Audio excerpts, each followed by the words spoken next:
অযোধ্যা রাম মন্দিরে এবছর কতজন দর্শনার্থী পরিদর্শন করতে এসেছেন শুনলে চমকে যাবেন। হ্যাঁ, সেই তথ্যই দেব। উত্তরপ্রদেশের দর্শনীয় স্থান তাজমহলকে পেছনে ফেলে দিয়েছে ওই রাজ্যের আরেকটি দর্শনীয় স্থান রাম মন্দির। রিপোর্ট অনুযায়ী 2024 সালে 48 কোটি মানুষ উত্তরপ্রদেশে পরিদর্শন করেছেন। 2024 সালে 22শে জানুয়ারি রাম মন্দিরের উদ্বোধন হয়েছে।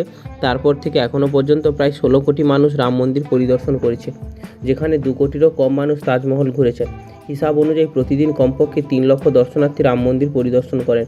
এই মন্দিরের চারিপাশে হয়েছে বহু হোটেল, রেস্তোরাঁ, দোকান, বাজার, যা ওই এলাকার মানুষদের অর্থনৈতিকভাবে অনেক বেশি সবল করে তুলেছে। একটা ধর্মীয় স্থান কীভাবে ওই এলাকার মানুষদের জীবনযাত্রায় বদল আনতে পারে, তার প্রকৃষ্ট উদাহরণ হলো আমাদের অযোধ্যা রাম মন্দির। আপনি রাম মন্দির পরিদর্শন করেছেন কিনা তা অবশ্যই কমেন্ট করে জানান, এবং রাম মন্দির নিয়ে কোন ইতিহাসটি সত্য তা অবশ্যই নিচে লিখে জানাতে ভুলবেন না।